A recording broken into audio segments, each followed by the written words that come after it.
Hey mates, how you going? Hoosier Daddy here. And Hoosier Mama. This is a recap of day 23 of our holiday down in Australia, celebrating our anniversary. And wow, was this an epic day. It was so fun. This is our first full day in Cairns, and we took a tour with a company called Uncle Brian's Tours.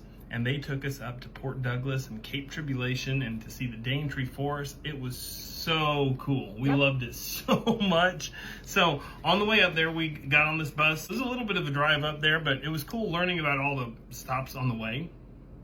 Apparently, there was a really bad cyclone that hit about 6 months ago, and it changed the landscape completely. You could see where there's a section of the road we couldn't even get through until about 3 weeks ago, they said. Yeah, and it just completely closed off Cape Tribulation altogether. And there were places where new rivers and new waterfalls and things were formed that are permanently part of the landscape now. It was kind of cool to see where the cyclone had wiped things out, and it just kind of shows you how this landscape is changing all the time. And then we went through some different towns like Mossman, where we learned about these trees that rain trees. Yeah, rain trees, where all of their waste goes into one limb, and then eventually that limb will fall off and break off. And so they had it all along the roads, and city officials wanted to just cut them all down, but there were a bunch of activists who decided they wanted to save the trees. The whole town. Yeah, the whole town. So they literally were a bunch of tree huggers that tied themselves to these trees and were able to save the trees, because as long as you keep an eye on them and take care of them, there was no need to cut them down. So I thought that was cool. Good job, Mossman. And we stopped in Port Douglas for a bit of morning tea and a bit of a wando on the beach. So we stopped in Port Douglas for a bit of morning tea. Our tour guide is getting that ready while we all go for a bit of a wando. And it definitely looks a bit crowded up here. I guess this is where everybody comes on holiday. I can see why, because it is absolutely gorgeous. And I'm sorry, that is one cultural thing that I'm really struggling to wrap my head around, is in hot weather why you would drink hot coffee and hot tea.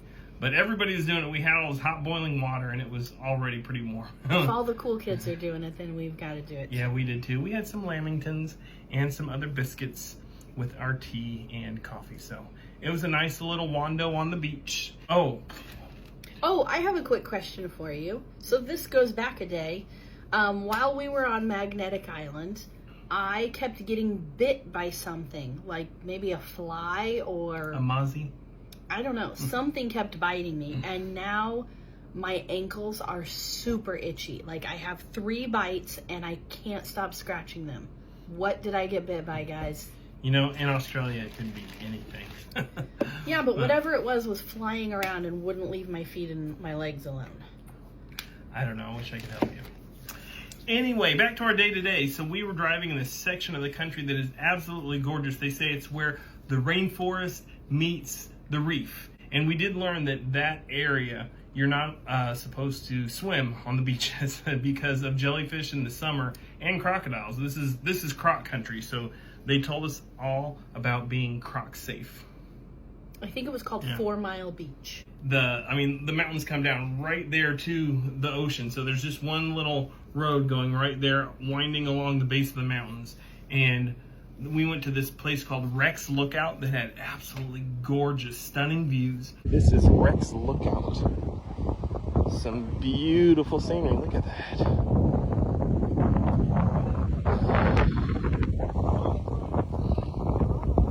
And that is where our tour guide told us that David Attenborough, I think you all should be familiar with him. He's Santa's brother. So he is, yeah. So that his opinion has got to be good. But he said that this area of the country is one of his absolute favorites. So he's been all over the world. So if he says this is a special place, then it's got to be true. It's got to be. And after today, I think I would have to agree with him, because it was absolutely beautiful. So one of the first things we did after we had our little tea and crumpets. And we didn't have any crumpets. This is Australia. Mine were crumpets, guys. Sorry. We went on a little croc tour. We got on this boat and got to spot crocodiles. crocodiles, which was really cool. We've done things like that in the U.S. with alligators, so it was kind of similar, but in Mississippi, no, it was Louisiana. It was Louisiana, yeah. The one big difference, though, you're not allowed to feed the crocs. Yeah. And in the United States, you can feed the alligators. Yes. They would take like a whole chicken and hold it up in the air, and the alligator would come flying out of the water and grab it. So we didn't see any of that here, but we did get to see some crocs, which is kind of cool. Apparently, back in the 70s, they started protecting them because they used to be able to hunt them, and they would cull them, you know, to kind of keep them at bay. But now they have croc farms to prevent poaching, and that way you can still have your trinkets and your souvenirs. But the wild crocs are protected. And so the area we went to, the crocs are very territorial, and there's always like an alpha male who like controls that territory. And the alpha male in that area where we were, they called him Scarface. We were hoping to spot him. We didn't know, but I think they said he's like 700 kilos. 700 kilos and probably about 70 years old. Man, he's an old man. And he also said that he has probably lost almost all of his teeth, but just because of the mere size of him, he still controls everything. Yeah, because the crocs get like exponentially bigger and bigger. They can be up to like 1,500 kilos, 15,000 kilos. I don't know. We don't speak metric, but they get huge. And they're like polygamists. Like one alpha male has his little harem of females. And breeding season is in September. But because of the cyclone back in January, it kind of wiped out all the nests. So there were not a lot of nesting sites to see or anything. But we did see a few little small crocodiles that were maybe a couple years old. And we saw a couple big ones too that were probably a couple meters long. And we think they were female. Mm-hmm.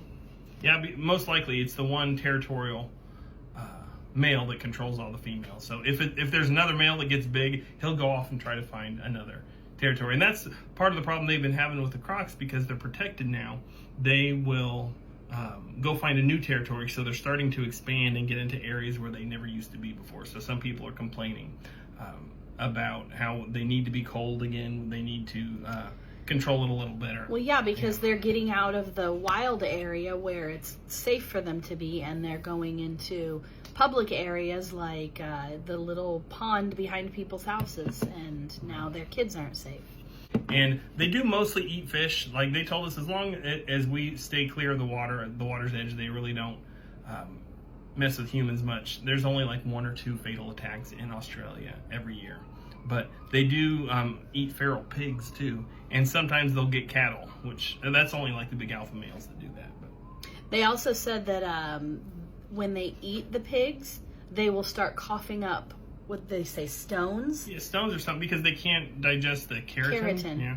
We learned so much today. We did. Yeah. We also learned about all the mangroves because these crocs live in the big mangrove forest, and mangroves are like the only trees that can live in that brackish water where the seawater and the fresh water meet, and that is perfect croc territory too. But learning all about the mangroves and how they can survive in areas that no other trees can. It's because their roots are not underground, they come up, so they close off when the salt water comes in, and then when their roots are exposed, then they open up and breathe. And something else we learned, even though they're called saltwater crocodiles, or they call them salties, they prefer fresh water. I mean, they will tolerate the salt water, but they don't actually go out into the ocean and stay there. They might go from one river system to another river system, but they like to stay in the freshwater. That's why there are more crocs in the Northern Territory and all the freshwater streams and things up there than there are in Queensland. So we were learning all about the crocs who lived in the mangrove swamps, but once we were done with that, we crossed over the river because they have this. Yeah, there are no bridges over the Daintree River, so you have to take a ferry, and this is a cool ferry that was like attached by these cables, and it just went on the cables back and forth across the river, and we got across from the other side of the river. After our croc sightseeing tour, we had to stop for lunch, and it was just burgers and chips, nothing to write home to mama about. Yeah, that is one thing that America does better is burgers. So sorry guys, our hamburgers are I mean, they still weren't bad though. But then we went swimming, and that was so cool. Right by the area where we ate, they had a little swimming hole. They promised us that this area was safe to swim in. You couldn't swim in the ocean, but you could swim in this little swimming hole. And it was fresh water back in this little, this corner of this creek. It was so cool. And it was a bit fresh at first, but once you got in, oh my gosh, it was so fun to swim in there. And they had like a rope swing. A rope swing, and they had, you climb up on the trees and jump in. And of course I had to do that.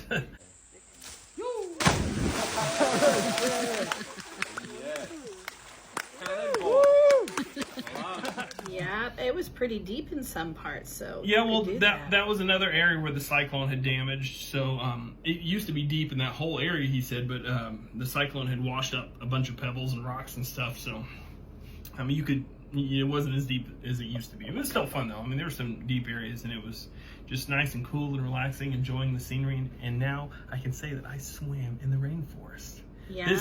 This is the oldest rainforest in the world, by the way. It's really, really cool.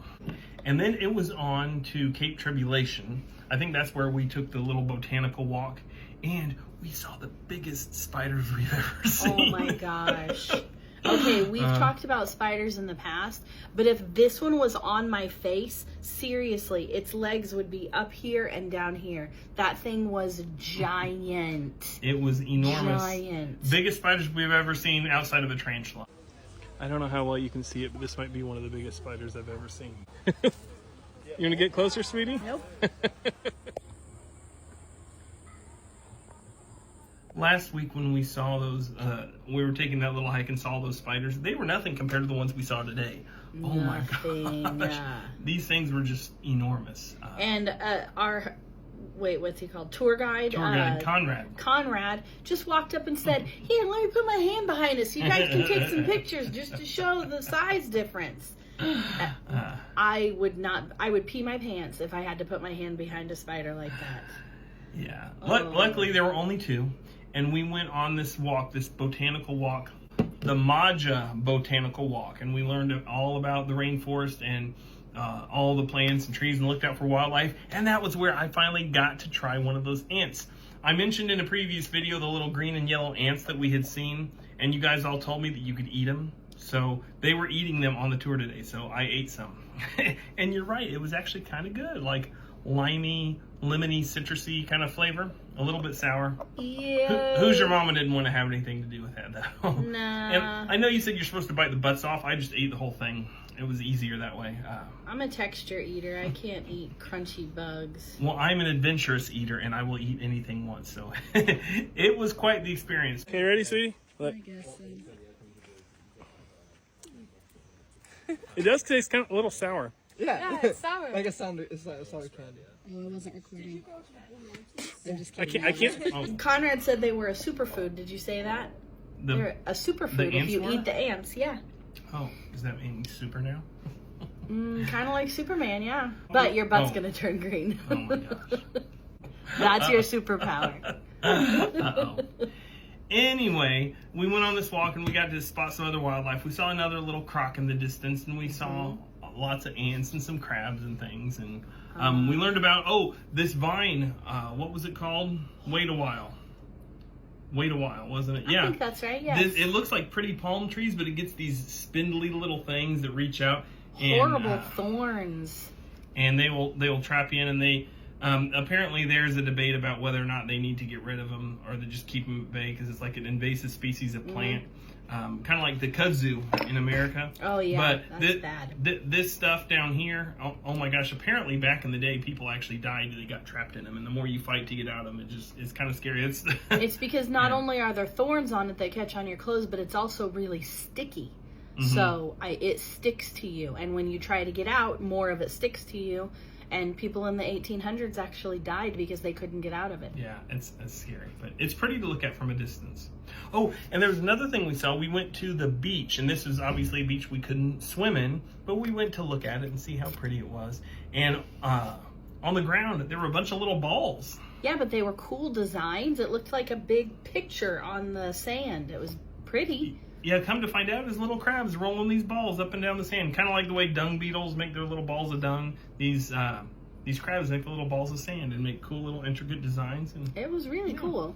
I'd never seen that before.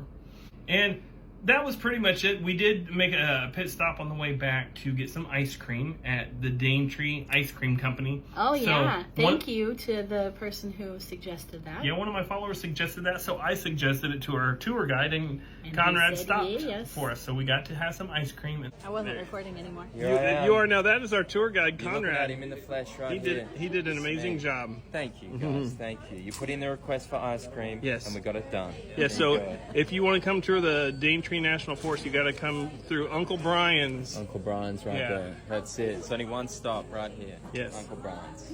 There you go. Awesome. He gets his plug. That's right. And then it was back to our room, and that's where we are now. We were just so excited to tell you all about it. We wanted to record this right away because we knew there was so much fun stuff going on. We are still going back out to the Great Barrier Reef this week. We're going to do a dive and another scenic flight. We're going to do the Coranda experience, the train, and we are doing something else too. A couple other things. But we might see a platypus. that's Harry yeah. the platypus. I've been checking off all. Harry the platypus. I've been checking off all this wildlife in my head, like that I want to see in the wild. We've seen so much; it's been amazing, but I still haven't seen a platypus. Oh, the waterfall tour. That's it. We're doing a waterfall tour. So Conrad told us that would be a good opportunity where we potentially might see platypuses. Platypi. Platypodes. Platypuses. Pussies. Platypus. Well, hopefully we'll see a platypus. That would be cool. But that was it for today. I hope you enjoyed this. I know we did. It was a fun day. We'll see you guys tomorrow. Love you guys. Mwah.